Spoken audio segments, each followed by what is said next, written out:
Hello good morning. कैसे हो आप सब लोग? होपफुली सब लोग अच्छे होंगे। तो आज इस वीडियो लेक्चर के अंदर हम लोग एनालिटिकल केमिस्ट्री के सेकंड वाले पार्ट के ऊपर बात करने के लिए आए हुए हैं। इस सेकंड वाले पार्ट के अंदर हम लोग बहुत सारे कैलकुलेशन वगैरह के साथ डील करना पड़ सकता है। फर्स्ट वाले पार्ट में जब हम लोग एनालिटिकल केमिस्ट्री के बारे में पढ़ रहे थे उसके अंदर हम लोगों ने बहुत सारे टेक्निक्स वगैरह की बात की थी। इस पार्ट के अंदर हम लोग को ज़्यादा से ज़्यादा सब कुछ कैलकुलेशन बेस्ड करना है, चेक करना है कि किसका कॉन्सेंट्रेशन कैसा है। थोड़ा सा हम लोग पिछले वाले के अंदर एनालिसिस के बारे में पढ़ रहे थे। एनालिसिस में हम लोगों ने क्वालिटेटिव एंड क्वांटिटेटिव एनालिसिस की बात की थी। अब क्वालिटेटिव और क्वांटिटेटिव एनालिसिस में हम लोगों ने सेकंड वाला जो था क्वांटिटेटिव एनालिसिस में यहाँ पे मेजरमेंट्स की बात की थी। अब मेजरमेंट्स के अंदर हम लोगों ने एरर्स की बात की थी, एरर्स और उनके टाइप को और उनको कैसे यूटिलाइज करना है, ये सारी बातें हम लोगों ने उसके अंदर देखा हुआ था। इस वाले लेक्चर के अंदर हम लोगों के साथ यही कैलकुलेशंस करने हैं, यही मेजरमेंट्स करने हैं और एक्चुअली में ये एनालिटिकल टेक्निक्स प्रैक्टिकली कैसे सॉल्व किए जाते हैं, इनका प्रैक्टिकल काम क्या है, कैसे कैसे यूज़ किया जाता है, परसेंटेज वगैरह के साथ क्या है प्रॉब्लम्स, कैसे इश्यूज होते हैं, ये सारी बातें हम लोगों को इस वाली वीडियो लेक्चर के अंदर करना है। तो बिना टाइम वेस्ट किए करते हैं स्टार्ट। देखते हैं अपना फर्स्ट वाला कॉन्सेप्ट कौन सा है। फर्स्ट कॉन्सेप्ट जिसके बारे में हमको पढ़ना है वो है डिटर्मिनेशन ऑफ मॉलिक्यूलर फॉर्मूला। अब ऐसे समझने की कोशिश करो कि तुमने अर्थ में से कोई ना कोई सैंपल निकाला हुआ है, तुमने गड्ढा खोदा, नीचे खोदते चले गए, नीचे तुमको एक चंक मिला किसी चीज़ का और ये चंक तुम लोगों को पता करना है कि क्या है। तुम इसको लैब के अंदर ले गए हो, तुमने सबसे पहले इसके ऊपर क्या लगा दिया, अपना क्वालिटेटिव एनालिसिस लगा दिया। तुमने जब क्वालिटेटिव एनालिसिस लगाया तुमको पता चला इसके अंदर कार्बन है, इसके अंदर हाइड्रोजन है, इसके अंदर ऑक्सीजन है। तीन चीज़ें इसके अंदर तुम लोगों को पता चली हैं, ठीक है। कार्बन तुम लोगों को पता चला है समझो 30% है, हाइड्रोजन समझ लो इसके अंदर तुमको पता चला 20% है, ऑक्सीजन तुमको पता चल गया है कि इसके अंदर कितना है 50% है, ठीक है। तो ये कार्बन हाइड्रोजन और ऑक्सीजन मिलकर कुछ तो कंपाउंड बना रहे होंगे, या तो ये CH3COOH बना रहे होंगे, कुछ तो बना रहे होंगे, या CH3OH बना रहे होंगे, कुछ तो बना रहे होंगे। तो ये क्वालिटेटिवली जो हमको मालूम पड़ा है आफ्टर वी इंस्पेक्टेड, जब हम लोगों ने इन्वेस्टिगेशन किया, हमारे चंक का जो भी सैंपल हमको मिला था उसका जब हम लोगों ने इन्वेस्टिगेशन किया तो उसके बाद हमको परसेंटेज पता चला कि इसके अंदर इतना परसेंट ये है, इतना परसेंट ये है, इतना परसेंट ये है। तो इस जो भी कंपाउंड है ये कंपाउंड का मॉलिक्यूलर फार्मूला क्या है, ये मॉलिक्यूलर फार्मूला पता करना भी ज़रूरी है। ये हमारा सेकंड स्टेप है। फर्स्ट वाले स्टेप में हम लोग क्वालिटेटिव एनालिसिस पहले तो खोदेंगे, जमीन में से निकालेंगे, इसको ढूंढ के बाहर निकालेंगे, फिर उसके बाद इसका क्वालिटेटिव एनालिसिस करेंगे। क्वालिटेटिव एनालिसिस करके हमको पता चलेगा कि कार्बन है, हाइड्रोजन है और ऑक्सीजन है, तीन चीज़ें इसके अंदर क्या है, फिल्ड अप है। फिर ये तीन चीज़ों को अगर परसेंटेज के हिसाब से डिवाइड कर दिया है, हम लोगों ने समझ लिया है कि इतना ये 100% ऑफ इस contents of 50, 30 and 20% of carbon, hydrogen and oxygen.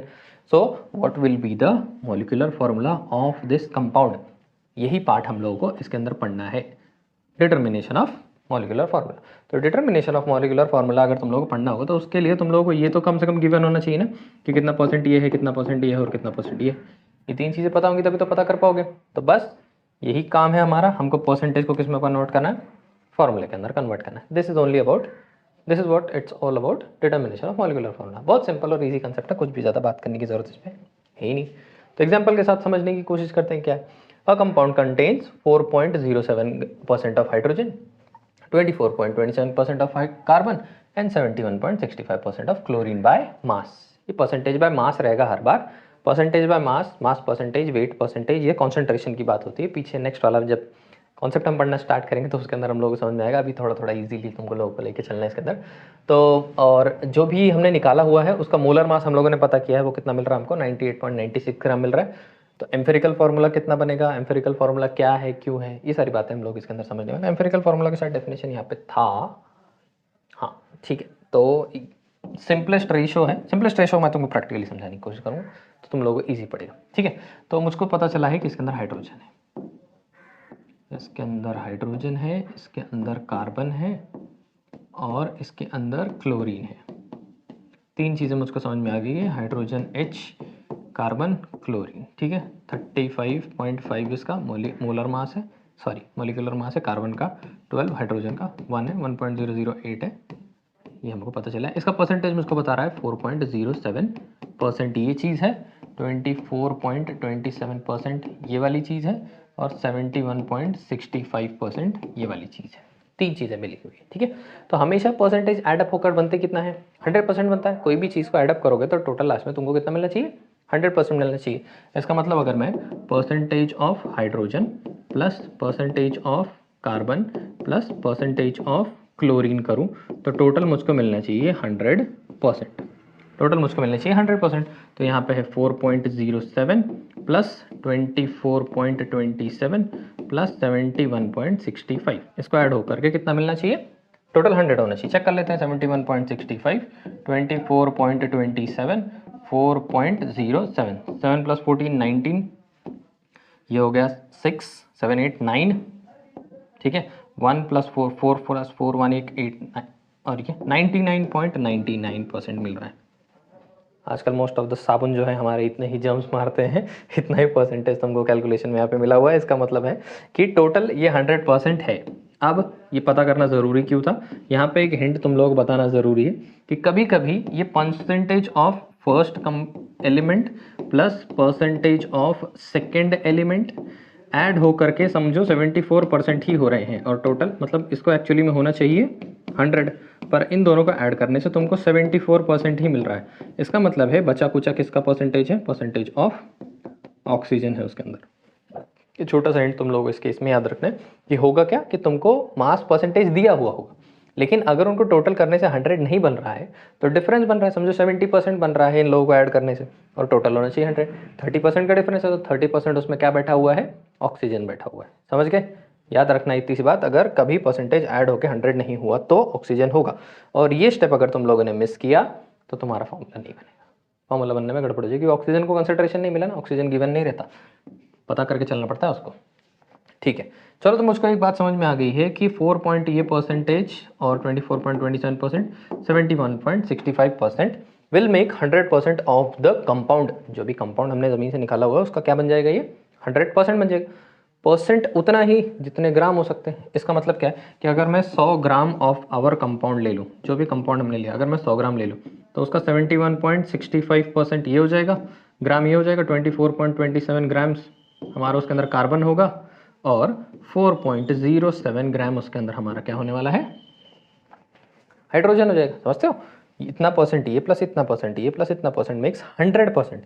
तो इस 100% को अगर मैं समझूँ कि चंक जो भी मैंने लिया वो 100% है, अगर 100% का वेट मैं करूँ और 100 ग्राम ही लूँ तो 100 ग्राम में 71.65 ग्राम ऑफ क्लोरीन होगा, 24.27 ग्राम ऑफ कार्बन होगा, 4.07 ग्राम्स ऑफ हाइड्रोजन होगा। साधारण सी बात है, सिंपल है। तो ये क्या मिल गया तुमको? मासेस मिल गए थोड़ी देर के लिए। तो मैं क्या बोल सकता हूँ कि इन 100 ग्राम्स ऑफ आवर सैंपल, जो भी सैंपल हमने लिया हुआ है, जो भी चीज़ हमने ली हुई है उसके अंदर क्या है? 4.02 ग्राम्स ऑफ हाइड्रोजन है। 4.02 ग्राम्स ऑफ हाइड्रोजन है। यह हाइड्रोजन का मास है। ठीक है, हाइड्रोजन का मॉलिक्यूलर मास हम लोगों को मालूम है कितना होता है? 1 होता है।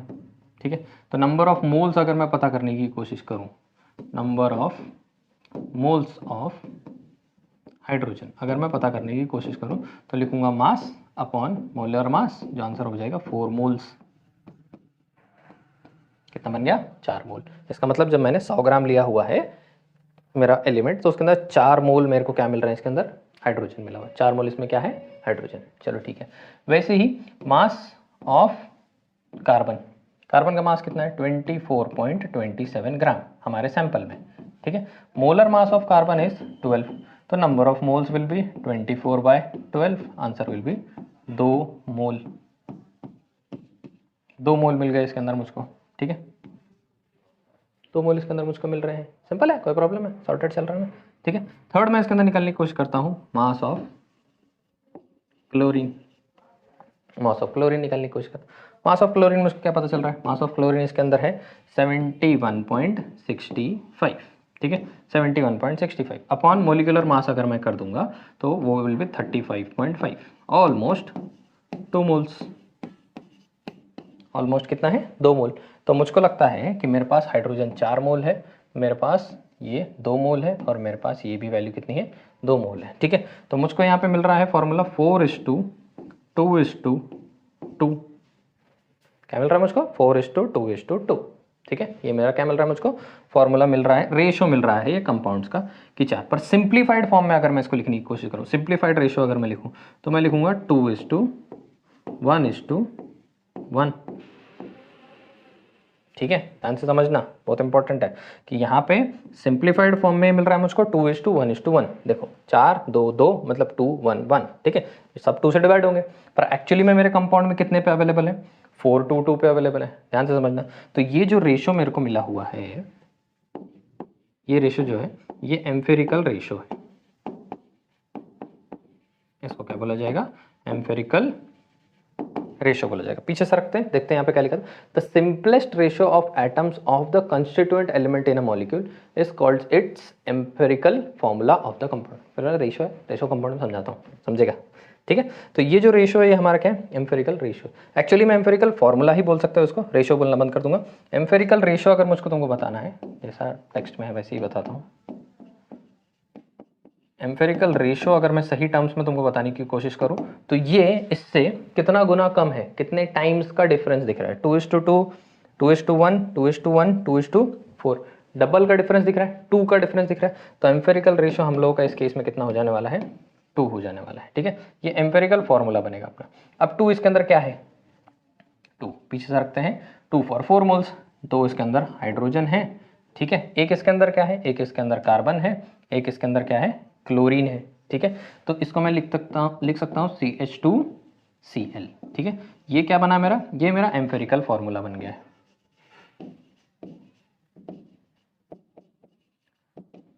ये मेरा एम्फेरिकल फॉर्मूला है, ठीक है। पर ये मेरा रियल फॉर्मूला नहीं है, मेरा रियल फॉर्मूला ये ही होने वाला है। जो कंपाउंड मेरा है इस स्टेट में है ना, हमने जब मोल्स कैलकुलेट किया तो इस स्टेट में मिला, फिर उसको हमने सिंप्लीफाई किया, सिंप्लीफाई करने से जो वैल्यू हमको मिली उसको एम्फेरिकल, उससे हमको इन दोनों का रिलेशनशिप समझा, कितने का है, 1:2 का है, तो एम्फेरिकल रेशो बन गया 2। इससे जो कंपाउंड बन रहा है वो एम्फेरिकल फॉर्मूला है। रियल कंपाउंड हमारा क्या बन जाने वाला है, उसके अंदर हाइड्रोजन कितने हैं, 4 हैं, कार्बन 2 है, और क्लोरीन भी कितने हैं, 2 है, तो CH4Cl2। तो इसके अंदर CH4 C2H4 सॉरी C2H4Cl2, ये बन गया हमारा मोलिक्यूलर फॉर्मूला। बहुत सिंपल है, कुछ भी मुश्किल नहीं होने वाली है, आसानी से निकाला जा सकता है।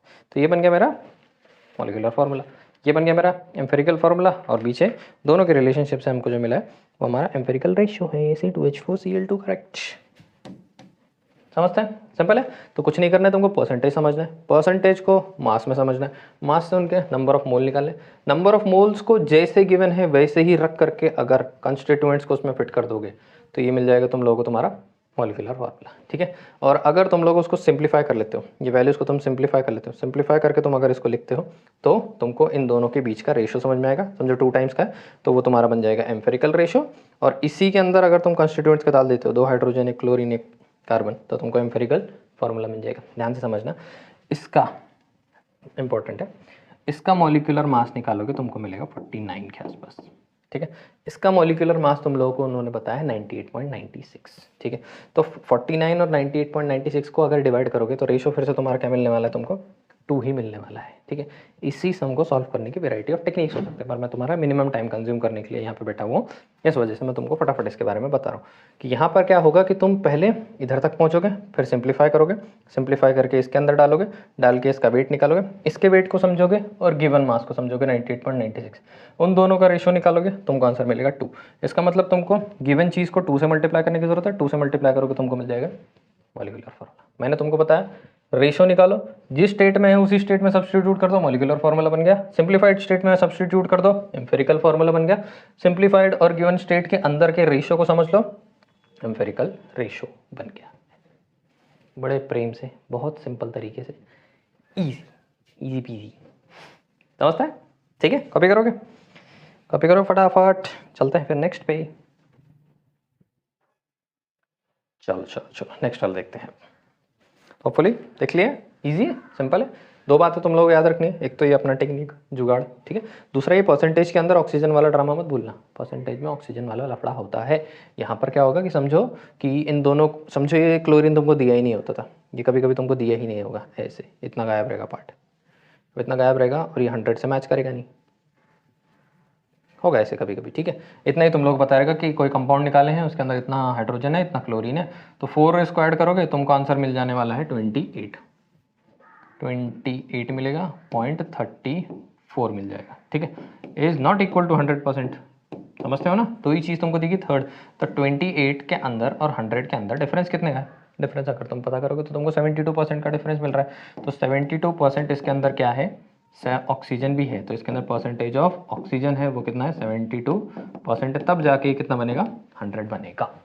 ऑक्सीजन के बारे में भूलना नहीं, क्वेश्चन सॉल्व करते समय पहले तुमको परसेंटेज ऐड करके 100 करना ही चाहिए। कुछ लोग इसको करते हैं स्किप, ऑक्सीजन अगर अंदर रहा तो होती है गड़बड़, रेशो होता नहीं बैलेंस, गड़बड़ होना शुरू हो जाती है, ये होल नंबर में मिलता नहीं रेशो, ये सब गड़बड़ होने लगी।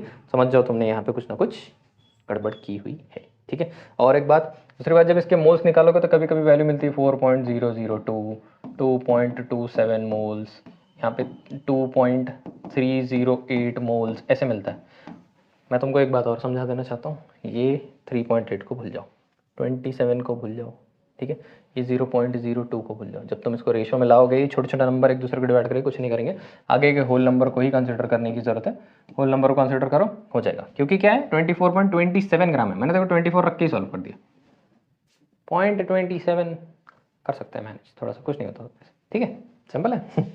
चले नेक्स्ट बात करते हैं। केमिकल रिएक्शन है स्टोइचियोमेट्रिक कैलकुलेशंस और स्टोइचियोमेट्रिक प्रॉब्लम्स।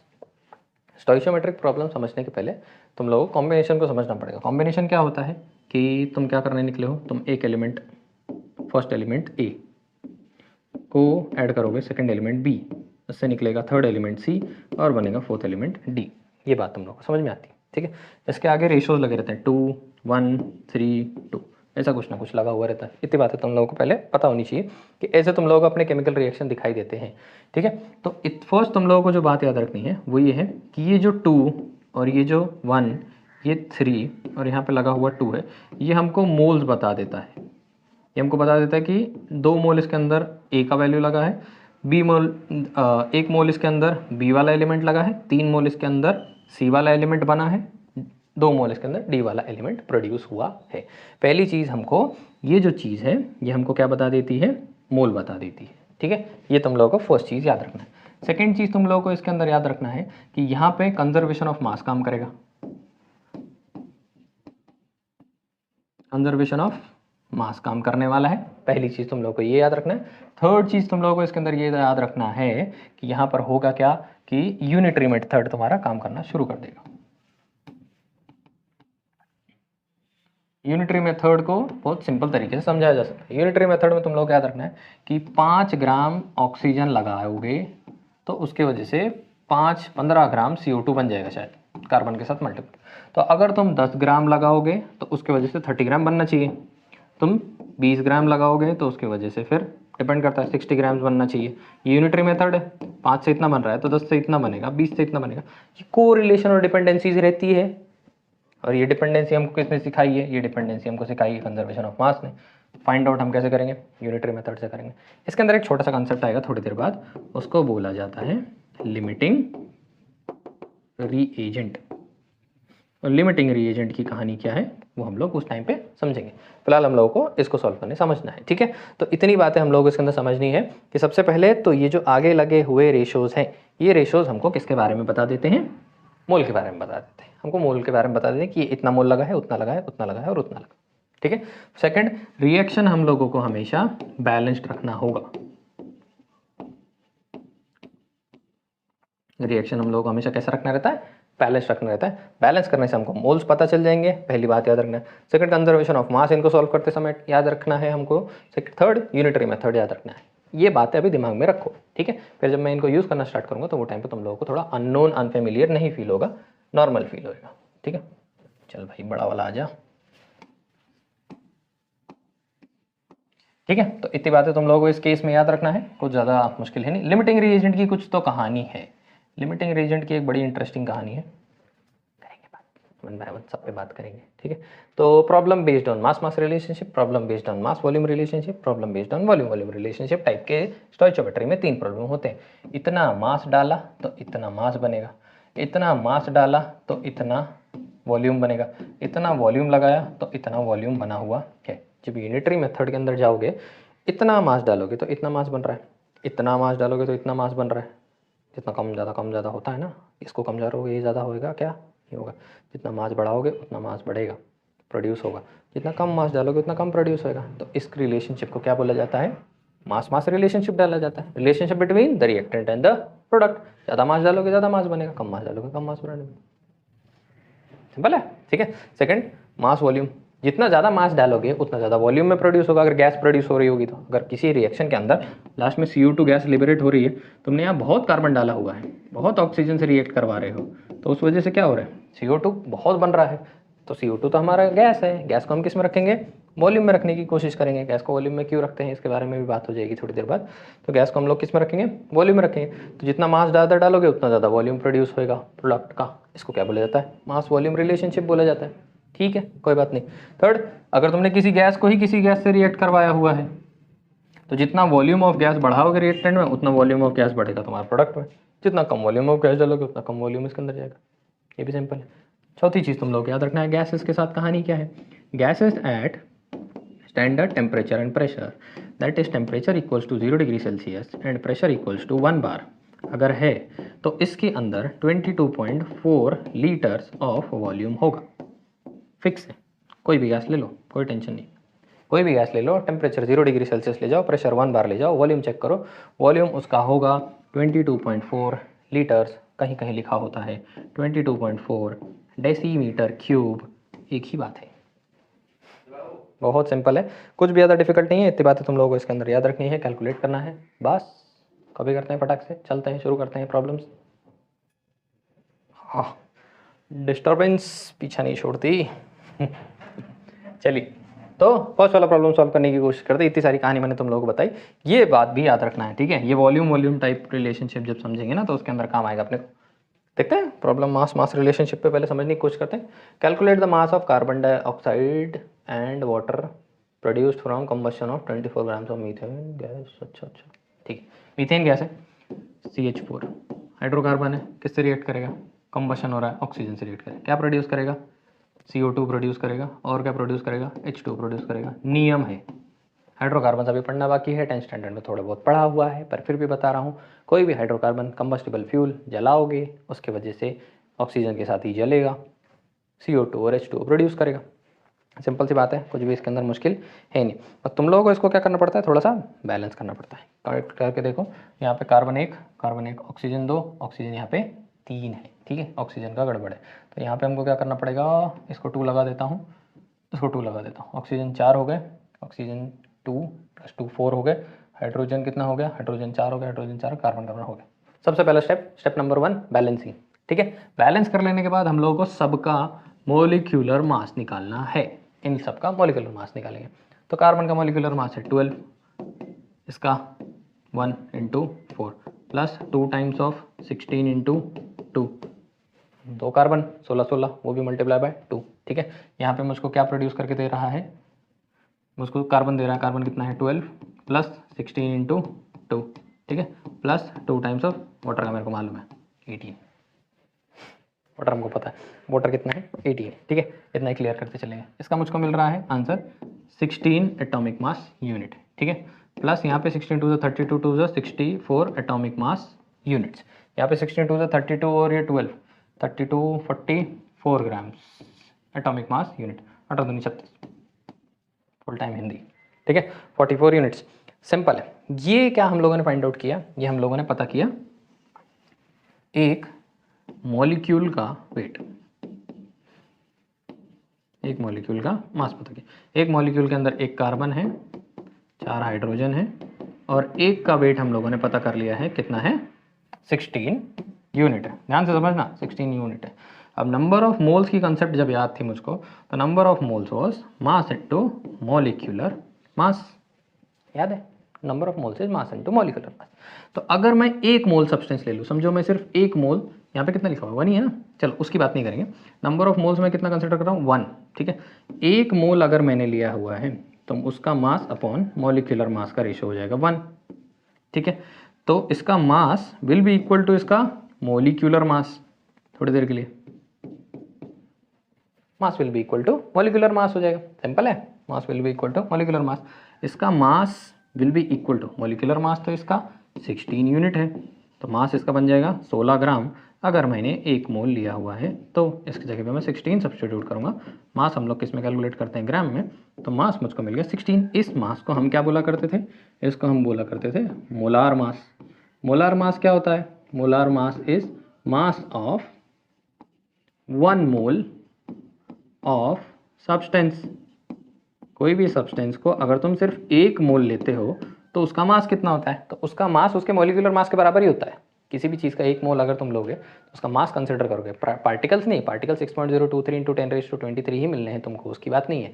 लेकिन अगर तुम मास उसका लेते हो कितना, उसके मॉलिक्यूलर मास के बराबर, 1 मोल अगर तुम सब्सटेंस ले लेते हो तो 1 मोल सब्सटेंस के साथ खास बात क्या होती है कि 1 mole n will be equal to 1, mass उसका मॉलिक्यूलर मास के बराबर हो जाएगा।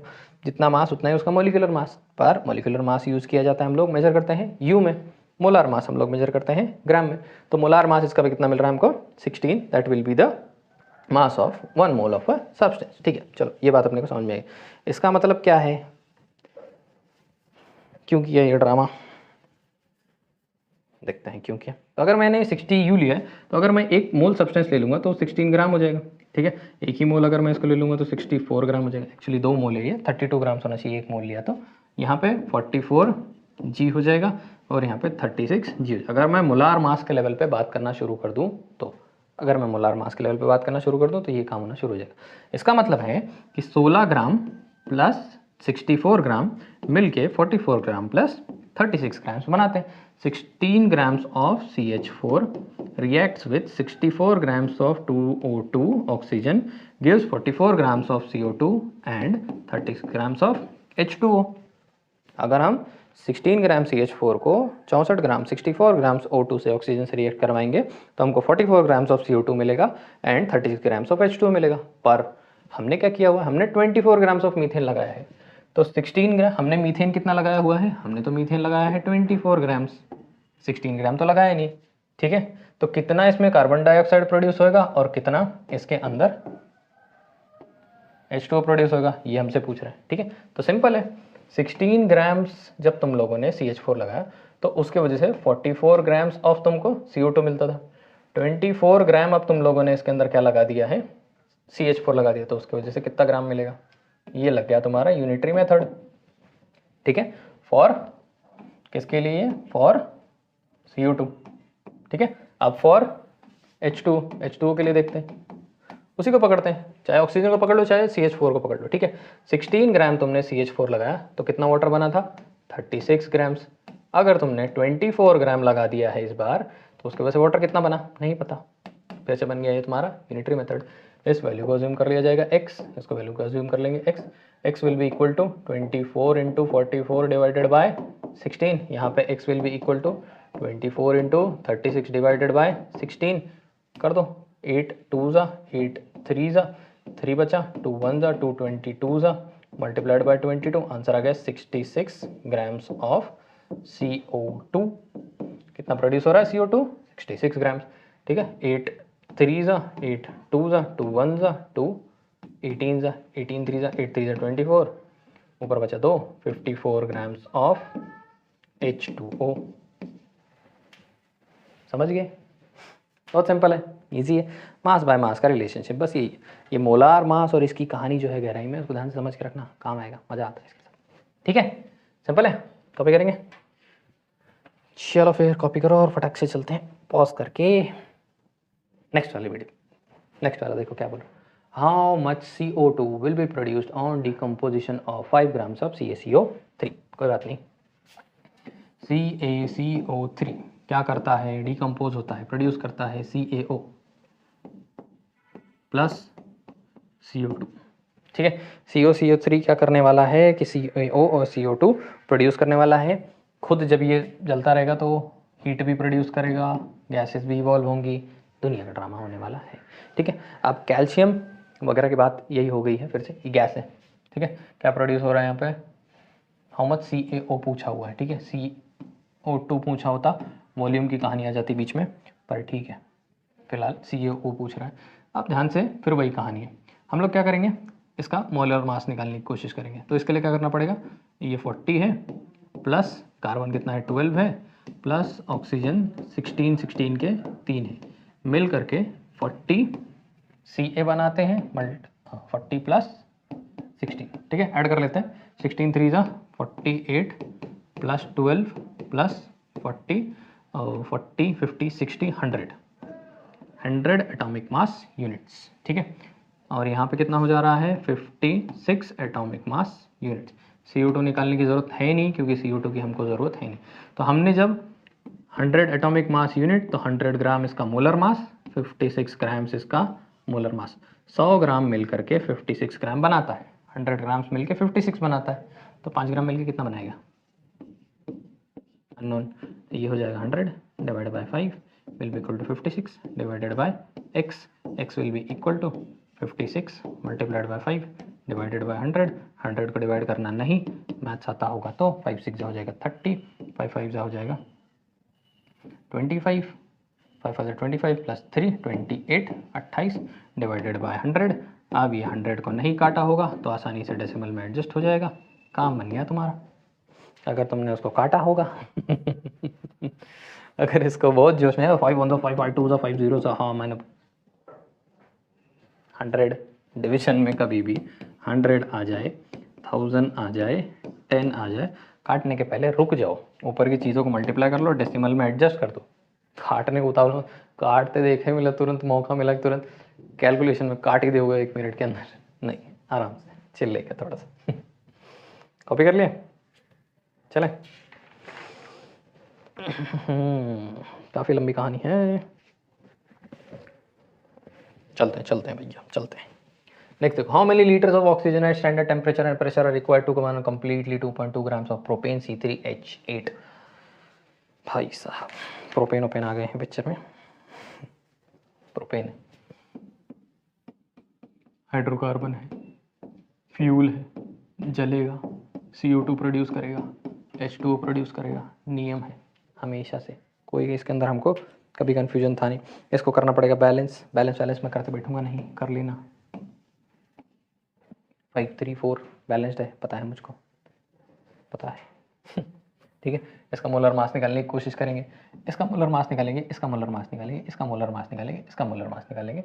ये फर्स्ट वाला जो हमने इसके पीछे का कंसेप्ट सॉल्व किया था, वहाँ हमारा मास बाय मास चल रही थी कहानी, मास मास रिलेशनशिप पे चल रही थी। यहाँ पे हम मास वॉल्यूम रिलेशनशिप के ऊपर बात करने वाले हैं। और यहाँ पे एक हम नई चीज़ सीखेंगे कि इसके वजह से ये कितना प्रोड्यूस हुआ, हमेशा एक सवाल होता है, पर ये इससे कितना रिएक्ट किया, ये भी कभी कभी एक क्वेश्चन बनता है, ठीक है, कि इतना जलाने के लिए कितने grams of, how many litres of oxygen, oxygen हमको कितना चाहिए, ये बड़ा सवाल यहाँ पे बनता है। देखो ये वाला क्वेश्चन उससे ज़्यादा इंटरेस्टिंग बन गया है। तो पहली चीज़ तो मेरे को क्या पता चली है कि ऑक्सीजन एक गैस है, ठीक है, किस पे है, स्टैंडर्ड टेम्परेचर और प्रेशर पे है। तो 1 mole oxygen at standard temperature and pressure, ध्यान से समझना, 1 mole oxygen at standard temperature and pressure, that is temperature equals to 0 degree Celsius and pressure equals to 1 bar अगर हो तो विल बी 22.4 लीटर। 1 मोल अगर मैंने ऑक्सीजन लिया at standard temperature and pressure that is 0 degree Celsius and 1 bar, तो उसका volume इतना होगा। लेकिन यहाँ पे ये 5 लिखा हुआ है, ये 5 यहाँ पे बताने की कोशिश कर रहा है कि ऑक्सीजन कितना जल रहा है, 5 मोल जला हुआ है, ठीक है, यहाँ पे ऑक्सीजन 5 मोल है, ठीक है। तो 1 मोल अगर है तो वो हो जाएगा 22.4 लीटर। 5 मोल अगर तुमको पता करना है तो 5 इंटू 22.4 डिवाइड बाई, यहाँ पे मैं नीचे कर दूंगा 10, खेल जाऊंगा इसके साथ, देख लेना कैसा, 5 1 2 1 1 2। तुम बोले थे अभी नीचे 10 आएगा तो उसको ये मत करना वो मत करना, खुद काटे दे रहे हो। ये सिंप्लीफाइड कैलकुलेशन है भैया, मुश्किल कैलकुलेशन में करना उसको, ठीक है, ये डिफरेंट है कहानी। तो यहाँ पे समझ में आया कि ये कितना लगा हुआ है, 112 लीटर यहाँ पे ऑक्सीजन जला हुआ है, ठीक है। पर ठीक है, ये हमारे कैलकुलेशन है, कॉपी कर लेना पॉज करके।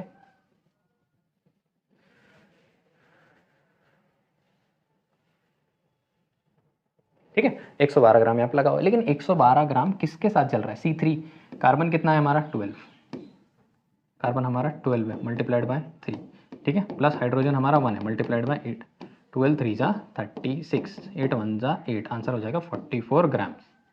इसका मोलर मास अगर तुम निकालोगे तो 44 ग्राम मिल रहा है, ठीक है। चलो ये भी पता चल गया। फिर से लिख लेना पॉज करके, ठीक है। सिंपल भाषा में अब मैं ये बोल सकता हूँ कि 44 ग्राम भाई साहब जब जलेंगे तो उनको 112 लीटर की ज़रूरत पड़ेगी, ठीक है। तो 2.2 ग्राम अगर जल रहे हो तो कितने लीटर की ज़रूरत पड़ रही है। This was mass volume relationship वाला प्रॉब्लम, ध्यान से, this was mass relationship with volume. और रिएक्टेंट के लेवल पे ही काम नहीं करता, इसको तो कुछ कंसिडर करने की ज़रूरत ही नहीं है, इतना ही देखने की ज़रूरत है कि इतने को इतना ऑक्सीजन की ज़रूरत पड़ रही है तो इतने को कितना ऑक्सीजन की ज़रूरत पड़ रही है। ग्राम ग्राम लीटर लीटर में सब कुछ बराबर, इस वैल्यू को x लीटर अज्यूम कर लेता हूँ। So x will be equal to 112 multiplied by 2.2 divided by 44। 2.2 को कंसिडर करूँगा 22, नीचे आ जाएगा एक 10, 2 1 जा 2 2 जा 10, सॉरी 1 1 2 मल्टीप्लाइड बाय ऊपर 1 डिवाइडेड बाय 2, नीचे 10, 10 को हाथ नहीं लगा रहा हूँ, देखो 56 किया, 56 को डिवाइड किया 10 से, आंसर हो गया 5.6। जो माइक का लाल 5.6 के लिए काटेगा 10 को वो ज़्यादा गड़बड़ कर देगा। तो इतने वॉल्यूम लगेगा 2.2 ग्राम ऑफ प्रोपेन जलाने के लिए। कैसा था, मस्त था ना, बहुत मज़ा आया। पर इसके अंदर एक छोटी सी प्रॉब्लम है। प्रॉब्लम ये है कि बहुत गहरा सवाल पैदा होता है। प्रॉब्लम का सवाल ये है कि मैंने 44 ग्राम इसको डाला हुआ है तो 112 प्रोड्यूस हो रहा है, ठीक है। मैं इसको 45 ग्राम डाल दूं तो कितना प्रोड्यूस होएगा, ये सवाल बहुत ज़्यादा इंपॉर्टेंट है। कभी कभी क्या हो जाता है कि एक एलिमेंट दूसरे एलिमेंट के साथ रिएक्ट करता है और उसके अंदर क्या हो जाएगा, थर्ड एलिमेंट और फोर्थ एलिमेंट बनने वाला है, सी और डी, ठीक है। सी और डी बनने वाला है, स्वाभाविक बात है ना, देखना समझना बहुत गहरी बात है, ठीक है। तो ए और बी मिलके सी और डी बनाते हैं, पर ए हमने 100 ग्राम लिया हुआ था, बी हमने 50 ग्राम लिया हुआ था। रिएक्शन खत्म होते होते बी तो 0 ग्राम बचा, पर ये भाई साहब 70 ही ग्राम खत्म हुए, 30 ग्राम तो ये अभी भी बचे हुए हैं। ये एलिमेंट जो है वो एक्सेस में है, तो इसके ऊपर तो डिपेंड हो ही नहीं सकते। अब समझना ध्यान से इस बात को, बहुत इंपॉर्टेंट है, रिपीट करके फिर से समझना कि मैं ये बोल रहा हूँ कि ये इतना पूरा जलने के लिए इतना प्रोड्यूस कर रहे हैं। पीछे चलते हैं, थोड़ा सा देख लेते हैं। यहाँ पे मैंने क्या बोला है कि यहाँ पे पूरा 16 ग्राम मिल करके 44 ग्राम बना रहा है, सही है। ये 16 ग्राम के वजह से 36 ग्राम बन रहा है, चलो छोड़ देते हैं। 64 ग्राम की वजह से 44 ग्राम बन रहा है, 64 ग्राम की वजह से 36 ग्राम बन रहा है। लेकिन अगर मैं तुमसे बोलूं कि 64 अचानक जल ही नहीं रहा पूरा, इसके अंदर शायद 44 ही जल रहा है, 24 ग्राम से इसके अंदर बचा हुआ है, गड़बड़ हो गई। तो इसके ऊपर डिपेंड नहीं कर सकते, इसके ऊपर डिपेंड नहीं कर सकते, क्योंकि ये पूरा कंज्यूम हो ही नहीं रहा, ये पूरा कंज्यूम नहीं हो रहा, ये कम ज़्यादा कंज्यूम हो रहा है। ये अगर कम ज़्यादा कंज्यूम हो रहा है तो ये किसकी वजह से कम ज़्यादा कंज्यूम हो रहा है, ये शायद इसकी वजह से कम ज़्यादा कंज्यूम हो रहा है, क्योंकि ये वाला एलिमेंट खत्म हो गया। समझो, इसने 16 ग्राम रिएक्ट करा, 64 ग्राम तुमने डाला हुआ है, पर इस 16 ने सिर्फ 44 के साथ ही रिएक्ट किया, समझते हो। तो ये 16 से बन गया 0, ये 44 से बन गया, 64 से बन गया 20 ग्राम बच गया अभी इसके अंदर, ठीक है। तो यहाँ पे मुझको लगता है कि एक एजेंट और दो रिएक्टेंट जब आपस में कंबाइन हो रहे थे तो उनमें से एक कंप्लीटली क्या हो गया, खत्म हो गया, और एक पूरा खत्म हुआ ही नहीं। तो इसके ऊपर से हम स्टोइचोमेट्रिक रिलेशनशिप्स और कॉम्बिनेशंस नहीं निकाल सकते, इसके ऊपर हम रिलाई नहीं कर सकते। तुम पूछ सकते हो ना मेरे से कि 16 ग्राम से 44 पकड़ पकड़ के सॉल्व कर रहे हो, 64 को क्यों नहीं पकड़ा, ये भी तो एक सवाल उठ सकता है। तो इन दोनों में से सॉल्व करते समय हमको किसी एक को कंसिडर करना पड़ेगा जो कंप्लीटली क्या हो जा रहा है, कंज्यूम हो जा रहा है, जो कंप्लीटली कंज्यूम हो जा रहा है, बस उसी के ऊपर हम डिपेंड कर सकते हैं। जो नहीं कंज्यूम हो रहा वो उसके ऊपर डिपेंडेंट है कि वो कितना बचा हुआ है, वो खत्म हो गया तो ये आधा बचा ही रहेगा। इसका 64 ग्राम तुमने 64 समझ के कैलकुलेशन कर लिए, भाई साहब जले तो सिर्फ 44 ही थे, बचा है अभी 20 ग्राम, तो ये 20 ग्राम के हिसाब से तुमने कैलकुलेशन कर डाला है, पर ये कैलकुलेशन तुम्हारा गलत है, ठीक है। तो 44 ही जला है तो ये 44 यहाँ पे बनेगा ही नहीं, कुछ कम बन जाएगा, ये भी कुछ कम बनेगा क्योंकि ये कंप्लीटली कंज्यूम हुआ ही नहीं। ये जो कंज्यूम नहीं हुआ ये एक्सेस रिएजेंट है, जो कंज्यूम नहीं हुआ है वो हमारा एक्सेस रिएजेंट है, और जो कंप्लीटली कंज्यूम हो गया है वो हमारा, जो एक्सेस कंज्यूम नहीं हुआ वो हमारा लिमिटिंग रिएजेंट है। तो यहाँ पे हम लोग दो रिएजेंट के बारे में पढ़ने वाले हैं, एक्सेस रिएजेंट और सेकंड लिमिटिंग रिएजेंट।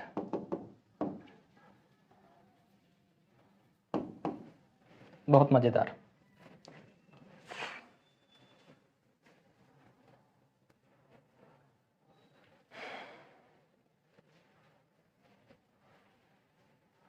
तो एक्सेस रिएजेंट और लिमिटिंग रिएजेंट की कहानी स्टार्ट होती है यहाँ से। तो फिर से मैं बता रहा हूँ कि एक एलिमेंट दूसरे एलिमेंट से रिएक्ट करके थर्ड एलिमेंट और फोर्थ एलिमेंट बना रहा है, ठीक है। 4 एलिमेंट इसके अंदर हम लोगों को बन के मिल रहे हैं। ये जो एलिमेंट्स हैं ये इनके कंबस्शन पे डिपेंड करते हैं। अगर इनमें से कोई एक पूरा कंबस्ट होएगा ही नहीं तो उसके ऊपर रिलाई नहीं कर सकते। स्टोइचोमेट्री हमको उससे फाइंड आउट करनी पड़ेगी जो पूरा कंज्यूम हो जा रहा है। जो पूरा कंज्यूम हो जा रहा है वो हमारा लिमिटिंग रिएजेंट है, जो पूरा कंज्यूम नहीं हो रहा वो हमारा एक्सेस रिएजेंट है। इक्वेशन तुमको दिया हुआ होगा, इक्वेशन को देख करके तुमको सॉल्व करके पता करना पड़ेगा कि इनमें से लिमिटिंग रिएजेंट कौन है।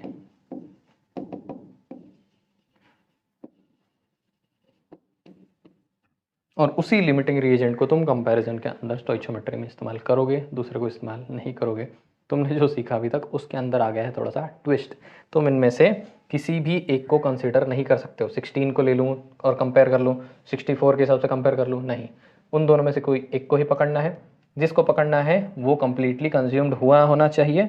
जो कंप्लीटली कंज्यूम्ड हुआ होगा वो हमारा लिमिटिंग रिएजेंट होगा। तो नेक्स्ट कहानी हमारी चलती है लिमिटिंग रिएजेंट पे, क्वेश्चन आ जा रहा है उसके ऊपर। तो मैं तुमको सिंप्लीफाइड तरीके से बताने की कोशिश करता हूँ। रूल 1 टू आइडेंटिफाई, ठीक है। हमने पीछे देखा था CaCO3, ठीक है, प्लस, चलो ठीक है इसको नहीं करते। हमने पीछे जो रिएक्शंस किए हुए हैं उनके अंदर हम लोगों ने देखा है कि C3H8 plus oxygen gives us CO2 plus H2, ठीक है। C3H8 plus H2। यहाँ पे हम लोगों को एक बात समझ में आ रही है कि प्रोपेन हमारा जल रहा है, जल करके उसके वजह से कार्बन डाइऑक्साइड और वाटर प्रोड्यूस हो रहा है, ठीक है। बैलेंसिंग अगर तुम पकड़ोगे 5 3 4, ठीक है। तुम अगर 5 ऑक्सीजन को पकड़ते हो 3 कार्बन डाइऑक्साइड बनता है, 4 मोल तुम्हारा क्या बन रहा है इसके अंदर, वाटर बन रहा है। यहाँ पे 1 लिखा हुआ है तो यहाँ पे क्या है, 1 मोल तुम लोगों ने प्रोपेन लिया हुआ है, ठीक है। ये रूल्स को ध्यान से समझना, ये उलझते हैं। 5 मोल्स यहाँ पे क्या लगे हुए हैं, ऑक्सीजन लगा हुआ है। 3 मोल यहाँ पे CO2 बन रहा है, 4 मोल यहाँ पे H2O बन रहा है, ठीक है। रिएक्टेंट के अंदर ही कोई ना कोई इन दोनों में से एक लिमिटिंग रिएजेंट है। पहली बात, जिसकी मोल की वैल्यू कम है वही हमारा लिमिटिंग रिएजेंट है। अगर अगर अगर हमको स्टोइचोमेट्री में सिर्फ इक्वेशन दिया हुआ है तो खत्म बात, ठीक है। स्टोइचोमेट्री में हमको इक्वेशन दिया है, ये इक्वेशन दिया और इक्वेशन देख करके बोला बताओ कौन है दोनों रिएक्टेंट के अंदर से कौन लिमिटिंग रिएजेंट है। तुम बोल दोगे कि ये हमारा लिमिटिंग रिएजेंट है क्योंकि मोल वैल्यू इसकी क्या है, कम है, इसकी मोल वैल्यू कम है, इस वजह से हमारा लिमिटिंग रिएजेंट है। नेक्स्ट टाइम तुम स्टोइचोमेट्री का इस्तेमाल करके कितना CO2 या कितना H2O बना तो ऑक्सीजन को नहीं कंसिडर कर सकते, ये तुम्हारा एक्सेस रिएजेंट है, तुमको किसको कंसिडर करना पड़ेगा, ठीक है। ये जितने ग्राम होगा उसके हिसाब से इतना, ये जितने ग्राम होगा क्योंकि ये खत्म हो गया, ये डिसाइड करेगा कि कितना ग्राम बनना है। ये खत्म हो गया तो बनना बंद हो गया ना, इसी के ऊपर तो डिपेंड कर रहा है।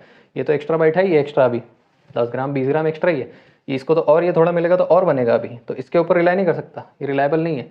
ये रिलायबल है क्योंकि ये खत्म हो गया, ये जितना ज़्यादा होगा ये खत्म हुआ, इसका प्रोडक्शन खत्म, समझते हो। ये अगर बचा होगा तो इसका प्रोडक्शन और होगा, पर इसके बचे रहने से कोई फर्क नहीं पड़ने वाला। दोनों में से जो पहले खत्म हो गया वो हमारा लिमिटिंग रिएजेंट है। पहले अगर स्टोइचोमेट्री में सीधे सीधे दिया हुआ है, सीधे ही बताया हुआ है कि भैया ये है हाल, ठीक है, तो ये मोल के हिसाब से तुम इक्वेशन को बैलेंस करोगे। बैलेंस्ड इक्वेशन के अंदर तुम कोएफिशिएंट्स को देखोगे, स्टोइचोमेट्री है, स्टोइचोमेट्री का कोएफिशिएंट तुमको जिसके अंदर से लोअर कोएफिशिएंट होगा लोअर मोल की वैल्यू देगा, लोअर मोल का वैल्यू तुम्हारा लिमिटिंग रिएजेंट बन जाएगा, ठीक है। पर तुम प्रैक्टिकल थोड़ी हो इस चीज़ को लेकर के। तुमने एक बीकर लिया, बीकर के अंदर तुमने 4 मोल डाल दिया है, 4 मोल उसके अंदर C3H8 डाला हुआ है, 10 मोल उसके अंदर तुम लोगों ने अपने मन का डालोगे ना, तुम थोड़ी माप माप के डालने वाले हो। उसके अंदर तुमने O2 डाल, अब इसकी क्वांटिटी तुमने बढ़ा दी, ये तो खत्म हो रहा था, एक ही मोल था, इसकी क्वांटिटी तुमने बढ़ा दी। तुमने बोला चलो कम हो रहा है ना, 4 मोल डाल दो। इसकी वैल्यू तुमने भी इसको भी बढ़ा दी, बोला इसको भी बढ़ा दो, इसको भी बढ़ा दो भाई, ज़्यादा चाहिए अपने को, ठीक है। अब इन दोनों में से कौन पहले खत्म होएगा, ये खत्म होएगा कि ये पहले खत्म होएगा, इंटरेस्टिंग सवाल। ये दोनों में से अब कौन पहले खत्म होएगा, तुमने क्वांटिटी को बढ़ा दिया है तो इन दोनों के अंदर से अब कौन पहले खत्म होने वाला है, ठीक है। तो ये भी सवाल का जवाब है अपने पास। इस केस में लिमिटिंग रिएजेंट चेंज होने की चांसेस हो जाते हैं। तो अगर तुम लोगों को मोल वैल्यू गिवन रहेगी, second case rule number 2, second case में अगर तुमको दिया हुआ है कि ये मैंने 4 मोल डाल दिया भैया, ये मैंने 15 मोल डाल दिया है, कम पड़ रहा था ना, लो इसको 4 मोल कर दो, इसको 15 मोल कर दो, दोनों बढ़ा दो, ठीक है। कम पड़ रहे थे भाई साहब, प्रोडक्ट नहीं बन रहा था। अब तुमको क्या करना है, गिवन मोल्स डिवाइडेड बाय स्टोइचोमेट्री के मोल, गिवन मोल्स डिवाइडेड बाय स्टोइचोमेट्री के मोल कितना है 5, ठीक है। डिवाइड करोगे आंसर आएगा 4, डिवाइड करोगे आंसर आएगा 3। इस बार कौन पहले खत्म होने वाला है? इस बार तुम्हारा कौन पहले खत्म हो रहा है? ऑक्सीजन खत्म हो रहा है। ये तुम्हारा लिमिटिंग रिएजेंट बन गया। तो क्वेश्चन के अंदर सिर्फ प्लेन इक्वेशन लिखा हुआ है, आराम से सिर्फ प्लेन, सिर्फ कोएफिशिएंट को देखो, जिसका कोएफिशिएंट छोटा वो तुम्हारा लिमिटिंग रिएजेंट। क्वेश्चन के हिसाब से ऐसे रिएक्शन होना चाहिए, पर मैंने ये इतना डाल रखा है, ये उतना डाल रखा है, तो उसके रेशोज़ और इसके मोल के रेशोज़ को डिवाइड करो, जिसकी वैल्यू कम आई वो तुम्हारा लिमिटिंग रिएजेंट हुआ। स्टोइचोमेट्री सॉल्व करते समय तुम किस पे डिपेंड करोगे? सिर्फ अपने लिमिटिंग रिएजेंट के ऊपर डिपेंड करोगे, ये दूसरे वाले पर डिपेंड करोगे नहीं, ये भरोसे के लायक नहीं है, इनके ऊपर डिपेंडेंसी नहीं लगाई जा सकती। सिंपल है। तो बस इसी बात को कंसिडर करते हुए सॉल्व करेंगे एक प्रॉब्लम और आपकी आज की परेशानी को करेंगे ख़त्म। आ गए हैं हम कहानी के एंड पर।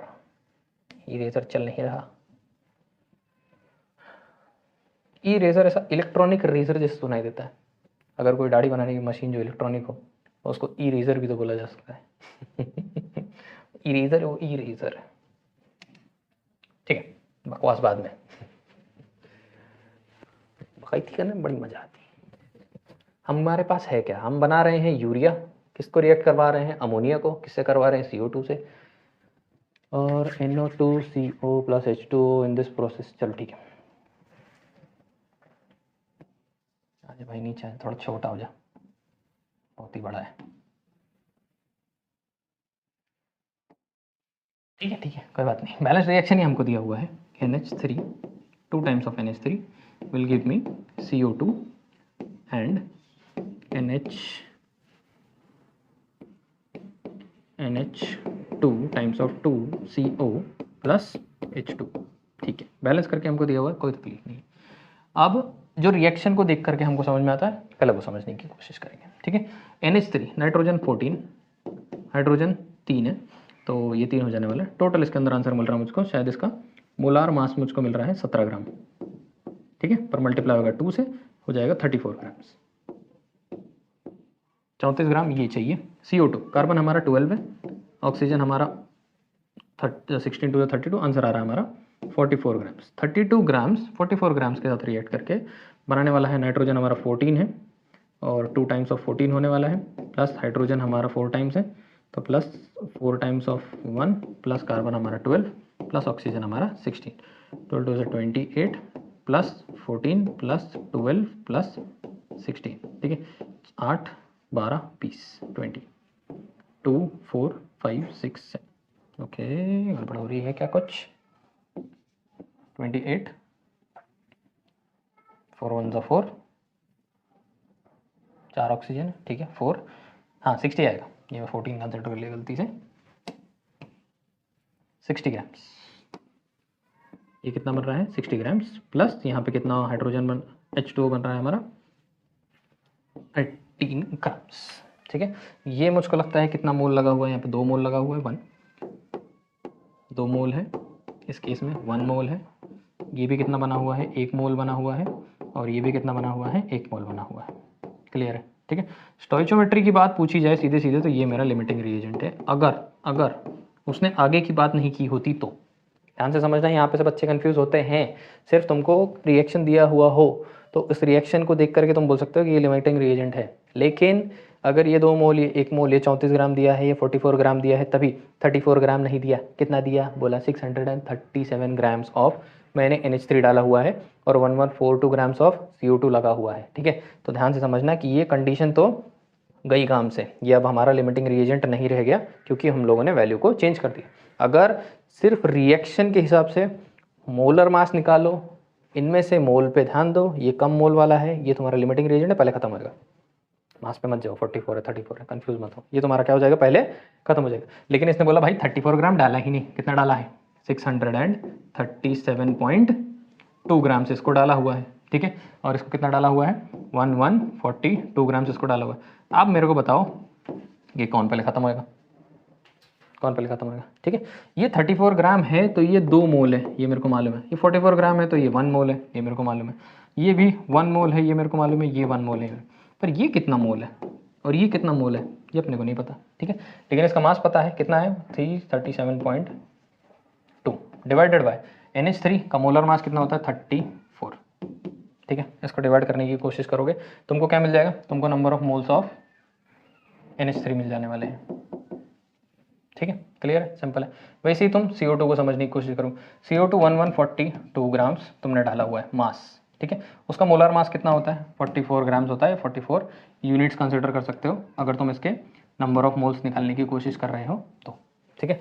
अब इन दोनों के नंबर ऑफ मोल्स निकालने की हम लोगों को कोशिश करना है। इन दोनों के नंबर ऑफ मोल्स करोगे तुम लोगों को इसका वैल्यू मिल जाने वाला है 18 मोल्स के आसपास। इसका वैल्यू तुमको मिलेगा 18, इसका वैल्यू मिलने वाला है 25.9 मोल्स के आसपास, ठीक है। तो मुझको क्या समझ में आया कि अगर मैंने 637 ग्राम ले लिया तो ये कितने मोल बन गया, 637 की वजह से ये बन गया 18 मोल, ठीक है। और यहाँ पे ये बन गया 25 मोल्स।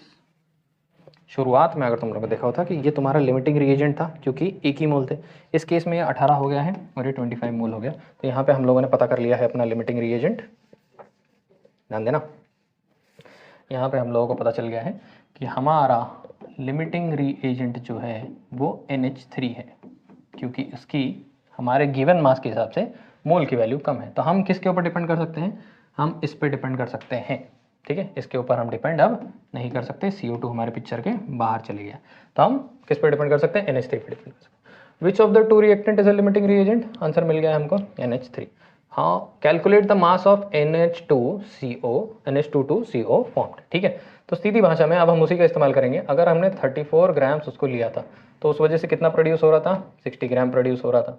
अगर हमने उसको 637.2 ग्राम ले रखा है, ठीक है, तो उस वजह से कितना प्रोड्यूस हो रहा है, मैं बोल दूंगा x ग्राम प्रोड्यूस हो रहा है। So x will be equal to 60 into 637.2 divided by 34 grams. अगर तुम करते हो तो तुमको क्या मिल जाने वाला है, तुमको आंसर मिल जाएगा the mass of NH2CO formed, ठीक है। पहला आंसर तुमको मिल जाएगा। How much access reagent is left in the end of the reaction, ठीक है, ठीक है। ये भी समझने की कोशिश करते हैं। थोड़ा सा लोड हो रहा होगा आपको इसकी वजह से, पर थोड़ा सहलोगे तो फायदे में रहोगे, ठीक है। अब मैं तुमको यार ये समझाने की कोशिश कर रहा हूँ कि NH3 जो है मेरा लिमिटिंग रिएजेंट है, CO2 मेरा एक्सेस रिएजेंट है, इसकी वजह से कुछ ना कुछ प्रोड्यूस हो रहा है। क्लियर है, सिंपल भाषा में समझने की कोशिश कर रहा हूँ, बहुत सिंपल क्वेश्चन है, कुछ मुश्किल नहीं है। तो NH3 खत्म हो गया पर CO2 अभी बचा हुआ है। तो यहाँ पे मुझको लगता है कि 34 ग्राम जो है NH3 कितने से रिएक्ट करता है, 44 ग्राम से रिएक्ट करता है। क्लियर है। हमने इसको कितना डाला हुआ है, हमने इसको डाला हुआ है 637.2 ग्राम्स। इसके वजह से इसने इतने के साथ कितने के साथ रिएक्ट किया हुआ है, यहाँ पे तुमको y की वैल्यू मिलेगी। y will be equal to 637.2 multiplied by 44 divided by 34, ठीक है।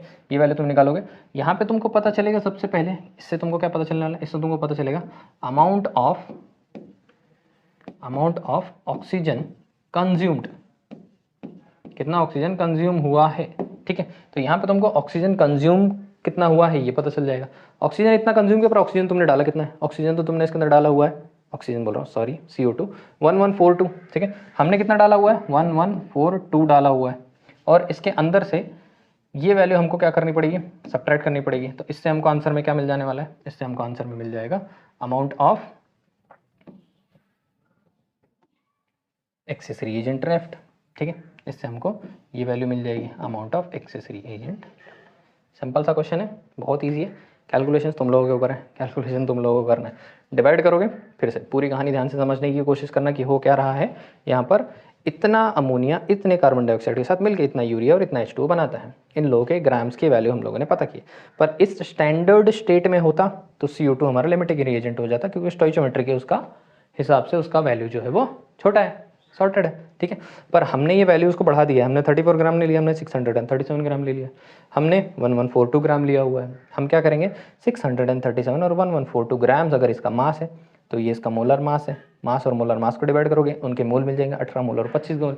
18 और 25 मोल तुमको मिले, 18 मोल तुम्हारा कम है, 25 मोल तुम्हारा ज़्यादा है, तो 18 मोल तुम्हारा लिमिटिंग रिएजेंट है। तुम CO2 को रख के कैलकुलेशन स्टोइचोमेट्री में नहीं करोगे, किसको रख के करोगे, NH3 को लेके करोगे। तो NH3 को कंसिडर करूँ तो 30 ग्राम मिल करके 60 ग्राम ये और 18 ग्राम ये बनाते हैं। तो 637 ग्राम मिल करके कितना यूरिया बनाएंगे, ये सवाल का जवाब हमको यहाँ पर मिलेगा। 34 ग्राम मिलकर 60 बनाते हैं, तो 637.2 मिलकर के कितना बनाएंगे, ये सॉल्व तुमको यहाँ पे मिलेगा। ठीक है, सेकंड तुमसे पूछता है थर्ड लेवल पे कि कितना CO2 एक्सेस में बचा है। तुम बोल रहे हो कि ये खत्म हो गया, तो ये बचा हुआ है, तो कितना बचा हुआ है। तो मैं पूछता हूँ कि 34 ग्राम तो 44 से रिएक्ट करता है, 34 ग्राम 44 से करता है, तो 637 11.42 से तो नहीं करेगा, क्योंकि इसमें से कुछ ना कुछ बचा हुआ है। एक्सेस रिएजेंट है ना, पूरा 1142 नहीं खत्म हुआ है, कुछ अमाउंट खत्म हुआ है, कुछ अमाउंट उसके अंदर बचा हुआ है, ये लिमिटिंग है, ये पूरा खत्म हो गया। तो 637 1142 में से कितने से रिएक्ट किया, तो 34 तो 44 से रिएक्ट करता है, तो 637 कितने से रिएक्ट किया, 34 44 से करता है, तो 637.2 वाई से किया, वाई की वैल्यू तुम्हारी थी। तो इसके अंदर से सर्टन पार्ट से उसने रिएक्ट किया है वाई में से, इसमें से कुछ ना कुछ क्या होगा, बचा हुआ है। पूरा 1142 नहीं बन हुआ, उसमें समझो 1000 बन हुआ, तो 142 बचा हुआ है, तो 142 तुम्हारा क्या बन जाएगा, वाई। तो कितना बर्न हुआ है, वो कितना टोटल डाला था उसमें से सब्ट्रैक्ट कर दो, कितना बचा हुआ है वो वैल्यू तुम लोग फटाफट इसके अंदर मिल जाएगी। बस इतना क्वेश्चन सॉल्व करोगे, फटाफट तुम लोगों को इसके आंसर मिल जाने वाले हैं। कर सकते हो, कैलकुलेशन मत करवाओ यार, बहुत मेहनत हो जाती है। मेहनत प्रॉब्लम नहीं है, पर कैलकुलेशन तुम लोग खुद कर सकते हो। ठीक है, इसके आंसर याद रखना, तुम लोगों को लास्ट में इसका आंसर 318 के आसपास मिलेगा, 318 ग्राम्स के आसपास मिलेगा। लिमिटिंग रिएजेंट के हिसाब से हम लोगों ने जो बर्न करके निकाला हुआ था 1124 ग्राम के आसपास मिलने वाला है। इतना इस आंसर पे पहुंच जाओगे, तुम्हारा कैलकुलेशन सॉर्टेड है। सारा टेक्निक का खेल है, टेक्निक मैंने बता दी, कैलकुलेशन तुम कर लो, सिंपल है।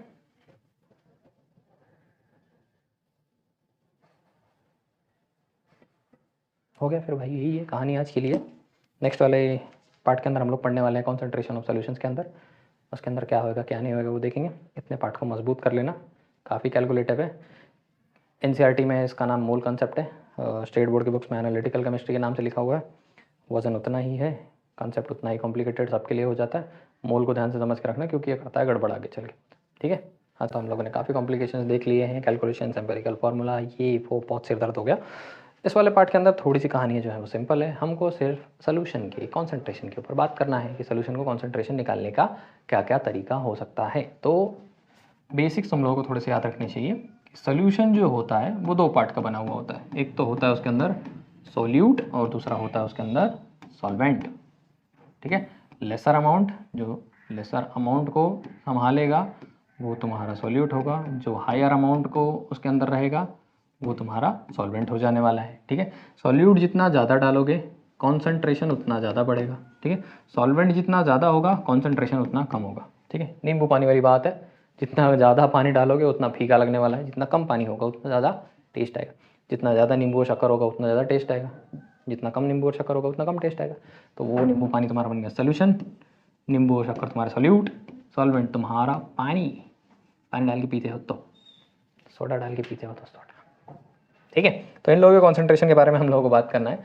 नेक्स्ट फर्स्ट जिसके कॉन्सेंट्रेशन के बारे में हमको बात करना है वो है मास परसेंटेज और वेट परसेंटेज। सिंपल है, सॉल्यूट का मास पकड़ो, सॉल्यूशन का मास पकड़ो, मल्टीप्लाई कर दो 100 से, जो आंसर आया वो तुम्हारा मास परसेंटेज बन जाने वाला है। Simple, the solution is prepared by adding 2 grams of a substance तुम्हारा mass of solute, 18 grams of water, 18 gram पानी डाला हुआ है ना, 18 + 2 कितना हो जाएगा 20 ग्राम्स, तुम्हारे नीचे सोल्यूशन बोल रहा है मास ऑफ सोल्यूशन, डिवाइड करोगे आंसर आएगा 0.1।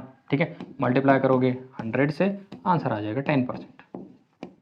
सिंपल, अगर ये मास की जगह पे वेट दिया होगा तो वेट की कहानी डाल दो, वहाँ पे बात क्लोज हो जाएगी, बहुत बेसिक है। नेक्स्ट बात करें, नेक्स्ट हम लोग बात करना फ्रैक्शन की। ठीक है, ये तुम्हारा पूरा सोल्यूशन है, ये तुम्हारा पूरा सोल्यूशन है, और इसमें से इतना हिस्सा जो है, इतना हिस्सा तुमने क्या डाल रखा है, इतना हिस्सा तुम लोगों ने डाल रखा है अपना सोल्यूट, इतना हिस्सा तुमने सोल्यूट डाल रखा है, इतना हिस्सा क्या है तुम्हारा, इतना हिस्सा है तुम्हारा सॉल्वेंट। ठीक है, तो ये तुमने मैथमेटिक्स में यार सीखा हुआ है, काउंट करो 1 2 3 4 5 6। ठीक है, टोटल कितना है 6, डिवाइडेड बाय सोल्यूट कितना इसके अंदर लगा हुआ है, सोल्यूट इसमें लगा 2/6, आंसर हो गया 1/3। ये क्या है, ये है मोल फ्रैक्शन बोला जाता है इसको, मोल्स के हिसाब से हम बात कर रहे हैं, इसकी वजह से मोल फ्रैक्शन, 2 मोल इसके अंदर सोल्यूट, बाकी का इसके अंदर सॉल्वेंट। ठीक है, तो number of moles of A upon number of moles of solution हमारा सोल्यूट के हिसाब से, तो number of moles of solute अगर तुम बोलोगे या फिर रेशो अगर इसका पता करने की कोशिश करोगे तो इसके अंदर तुमको क्या मिल जाने वाला है, Na upon N of A plus B, N ऑफ B, एन ऑफ ए क्या है तुम्हारा 2, एन ऑफ बी है तुम्हारा 4, टोटल हो जाएगा नीचे आंसर 6, ऊपर आंसर 2, आंसर हो गया 1/3। फ्रैक्शन में देखने की कोशिश करो 1/3, इसका फ्रैक्शन देखो 2/6, सॉरी 4/6, सॉल्वेंट के लिए 4/6 आंसर हो जाएगा 2/3। तो 2/3 हिस्सा इसके अंदर तुम्हारा सॉल्वेंट है, 1/3 हिस्सा इसके अंदर तुम्हारा सोल्यूट है। सिंपल है। इसी फैक्ट को बोलना शुरू कर देंगे मोल फ्रैक्शन, कॉन्सेंट्रेशन निकालने का दूसरा तरीका mole fraction, simple. Third technique mole fraction निकालने की वो क्या है, मोलैरिटी। मोलैरिटी बहुत प्रैक्टिकल है, मजा आ जाता है मोलैरिटी के साथ। सिंपल, तुम क्या करोगे, सॉल्यूट डालोगे ग्राम्स में, शक्कर किस में डालोगे, मास ही डालोगे ना। पानी क्या है, पानी तुम किस में रख रहे हो, वॉल्यूम के अंदर रख रहे हो, ठीक है। तो ये तुम्हारा सबसे प्रैक्टिकल तरीका है। प्रैक्टिकल में पीछे वाला देखो तो, ठीक है, ये तुम्हारा सबसे प्रैक्टिकल तरीका है। तो इस वजह से ग्राम को हम किस में कन्वर्ट कर देते हैं, मोल्स में। जो शक्कर तुमने डाला हुआ उसके हम क्या कंसिडर करेंगे, मोल्स। किस में डाला हुआ, पानी में, तो पानी का क्या कंसिडर करेंगे, वॉल्यूम। पानी का वॉल्यूम क्यों कंसिडर करने की जरूरत है, एनवायरनमेंट में वॉल्यूम जो है टेम्परेचर से अफेक्ट होता है बहुत, ठीक है। 1 लीटर ही यहाँ भी कंसिडर करो, 1 लीटर वहाँ पे जाके कंसिडर करो। अगर तुम किसी बहुत ठंडी जगह में और बहुत गर्म जगह के अंदर कंपैरिजन लगा दोगे तो होने क्या वाला है वहाँ पर के, अगर तुम इतना यहाँ पर समझो 100 ग्राम तुमने वाटर बोला, वॉल्यूम नहीं लिया, ग्राम बोल दिया, वहाँ जाने के बाद 100 ग्राम इतनी जगह ले लेगा क्योंकि एनवायरनमेंट गर्म है, कहीं जाने के बाद 100 ग्राम इतनी जगह ले लेगा क्योंकि एनवायरनमेंट ठंडा है। तो लिक्विड्स के साथ क्या करते हैं हम लोग, लिक्विड्स और गैसेस को हम लोग रखते हैं वॉल्यूम में, कि इतना ही वॉल्यूम के अंदर रखना है। अब वहाँ पे जाओगे तो इतना ही वॉल्यूम पकड़ना है, एक ही बॉटल, यहाँ पे आओगे तो भी एक ही बॉटल, ठीक है। तुम्हारे पानी पीने की बॉटल जो है वो वॉल्यूम के हिसाब से बनाई रहती है, उसमें कितना बैठता है, 1 लीटर। तो कहीं पर भी जाओ उसके अंदर कितना बैठेगा, 1 लीटर ही बैठेगा। मास कम ज़्यादा हो जाएगा शायद, डेंसिटी की वजह से डिफरेंसेस आ जाए तो मास कम ज़्यादा हो जाएगा, लेकिन लिक्विड हम लोग किस में रखते हैं, वॉल्यूम में रखते हैं, ताकि कांस्टेंट एनवायरमेंटल स्टेट्स के अंदर, वेरिएबल एनवायरमेंटल स्टेट्स में उसका कंडीशन जो रहे वो कैसा रहे, कांस्टेंट रहे। इस वजह से हम उसको किस में पकड़ते हैं, वॉल्यूम में। लिक्विड है इसके लिए वॉल्यूम में पकड़ा, मास है इसलिए मोल्स में पकड़ लिया है। डिवाइड कर दोगे इसको, तुमको क्या मिल जाएगा फटाक से, इसकी मोलैरिटी मिल जाएगी। सिंपल, ठीक है। तो calculate the molarity of NaOH in a solution prepared by 4 grams in enough water for 250 ml। 4 ग्राम रखो, 250 रखो, मल्टीप्लाई कर दो 10⁻³ डिवाइड करके आंसर ला लो। केजी और वॉल्यूम को इसमें रख के, लीटर में रख के आंसर तुमको फटक से मिल जाएगा मोलैरिटी का। सिर्फ मास को डिवाइड करना है, वॉल्यूम से कुछ भी नहीं करना है। सिंपल है। नेक्स्ट देखते हैं, ये मज़ेदार है मोलैरिटी। मोलैरिटी मज़ेदार क्यों है, मोलैलिटी बोला जाता है इसको, ठीक है। Molarity if y molarity if molarity exists, बहुत इंपॉर्टेंट क्वेश्चन। अगर मोलैरिटी से माप चल रहा था, नीचे सॉल्वेंट को नीचे लीटर में रख के काम चल रहा था और मास नंबर ऑफ मोल्स ऊपर रख के काम चल रहा था, तो मोलैलिटी क्यों, मोलैलिटी की जरूरत क्यों पड़ गई, क्यों मोलैलिटी से क्वेश्चन सॉल्व करने की बारी आ गई। मोलैलिटी की एक खास बात याद रखना, जब भी तुम कोई भी ऐसा आइसोथर्मिक प्रोसेस के अंदर तो ठीक है, कभी भी तुम ऐसा कोई प्रोसेस सॉल्व करने की कोशिश करोगे जिसके अंदर सैंपल को अगर तुमने किसी थर्मोडायनेमिक प्रोसेस में डाला हुआ है और वो थर्मोडायनेमिक प्रोसेस के अंदर वॉल्यूम उसका कम ज़्यादा हो रहा है अगर, तो उस वजह से उसके सोल्यूशन का कॉन्सेंट्रेशन कम ज़्यादा होने लगेगा, क्योंकि मोलैरिटी जो है that is dependent on volume of solution. तो अगर तुम किसी थर्मोडायनेमिक प्रोसेस में अपने सैंपल को लगा देते हो तो वो सैंपल का वॉल्यूम कम ज़्यादा करने लगेगा, उस वजह से तुम्हारा कॉन्सेंट्रेशन कम ज़्यादा करने लगेगा। इस टाइप के सैंपल के लिए जिसका वॉल्यूम वेरिएबल है, कम ज़्यादा हो रहा है due to external temperature and pressure का इन्फ्लुएंस, अगर तुम इसके कॉन्सेंट्रेशन को समझना चाहते हो तो इसके वॉल्यूम पे डिपेंड नहीं कर सकते हो, तुमको कोई और पैरामीटर की जरूरत पड़ेगी। तो वहाँ पे हम वॉल्यूम को हटा देते हैं और वहाँ पे हम mass of solvent in KG को कंसिडर करना स्टार्ट कर देते हैं। समझना इस बात को ध्यान से, ठीक है। तो ऐसा कोई भी थर्मोडायनेमिक प्रोसेस जिसके अंदर वॉल्यूम वेरिएबल हो, उस पॉइंट पे उस सोल्यूशन का कॉन्सेंट्रेशन चेक करने के लिए हमारे पास मोलैरिटी एक रिलायबल ऑप्शन नहीं रह जाती, क्योंकि मोलैरिटी में सॉल्यूशन के वॉल्यूम को कंसिडर करते हैं जो कम ज़्यादा हो रहा है। वो कम ज़्यादा होगा, कॉन्सेंट्रेशन कम ज़्यादा दिखने लगेगा तुमको, पर एक्चुअली में कॉन्सेंट्रेशन तो उतना ही है, तुमने जितना सॉल्यूट डाला है उतना ही है, समझते हो। इस वजह से वहाँ पे वॉल्यूम को ना कंसिडर करते हुए उस सॉल्वेंट के मास को कंसिडर करना स्टार्ट कर देते हैं। मास को कंसिडर अगर हम लोगों ने केजी में कर लिया तो हम लोग मोलैरिटी में कॉन्सेंट्रेशन को कंसिडर नहीं कर रहे हैं। किस में कंसिडर करना शुरू कर दिया हमने उसको कंसिडर करना शुरू कर दिया है केजीज के अंदर। अब वॉल्यूम कितना भी कम ज़्यादा हो कोई फ़र्क पड़ने वाला नहीं है, समझते हो ये बात। इस वजह से इस एप्लीकेशन बेस्ड इशू को सॉल्व करने के लिए, ये सवाल का जवाब देने के लिए पिक्चर में कौन आई है, मोलैलिटी आई है। तो कोई भी थर्मोडायनेमिक प्रोसेस जिसके अंदर मोलैलिटी फेल हो रही है क्योंकि वॉल्यूम में चेंज हो रहा है, वहाँ पे डिवीजन वॉल्यूम के बजाय हम करने लगेंगे मास ऑफ सॉल्वेंट से, वहाँ पे कॉन्सेंट्रेशन ऑटोमेटिकली कम ज़्यादा नहीं होगा और हमको कॉन्सेंट्रेशन एक कॉन्स्टेंट वैल्यू की तरह बड़ी आसानी से मिल जाएगा, हमारी प्रॉब्लम हो गई सॉल्व। तो this is the answer for y molality if molarity exist. काफ़ी ट्रिकी और इंपॉर्टेंट क्वेश्चन है, याद रखना। Density 3 moles of NaCl in 1.2 grams पर ml, ठीक है। कॉन्सेंट्रेशन हम लोगों को दिया हुआ है, मोलैलिटी हम लोगों को पता करना है। अब ये तुम लोग आसानी से पता कर सकते हो, मुझको नहीं लगता है कि अभी कोई बड़ा कॉन्सेप्ट रह गया है। तो इस चैप्टर से रिलेटेड जो एक्सप्लेनेशन वाला पार्ट है वो एक्सप्लेनेशन वाला पार्ट खत्म हो चुका है, इसके अंदर कुछ भी एक्सप्लेन करने जैसा बचा नहीं है, सारा का सारा एक्सप्लेनेशन हो गया। हम सॉल्व करने वाले हैं कुछ बेसिक प्रॉब्लम्स, इसके बाद वो प्रॉब्लम्स सॉल्व करने के बाद ये चैप्टर से रिलेटेड सारे डाउट्स आप लोगों के क्लियर हो जाने चाहिए। तो प्रॉब्लम यार छोटे छोटे कर लोगे ना। The density of 3 moles of solution of NaCl, density तुमको दी हुई बता दूँ, density is mass upon volume, ठीक है। Density of 3 moles of solution, ठीक है, 3 मोल्स तुम लोगों को कॉन्सेंट्रेशन इसके अंदर दिया हुआ। कैलकुलेट मोलैलिटी, मोलैलिटी तुमको इसके अंदर पता करनी है, जिसके अंदर तुम लोगों को ऊपर नंबर ऑफ मोल्स रखने पड़ेंगे और नीचे तुम लोगों को रखना पड़ेगा मास ऑफ सॉल्वेंट, ठीक है। सॉल्व करने की कोशिश करिए, नहीं सॉल्व होता है नेक्स्ट वाले वीडियो लेक्चर के अंदर हम लोग इसको डिस्कस करेंगे, वहाँ पे हम लोग मोलैलिटी से रिलेटेड काफ़ी प्रॉब्लम सॉल्व करने की कोशिश करेंगे। आज का वीडियो लेक्चर काफ़ी लेंदी हो गया है, इस वजह से आज के लिए इतना काफ़ी है, बाकी बात करेंगे नेक्स्ट वाले लेक्चर में। तब तक के लिए बाय बाय, टेक केयर।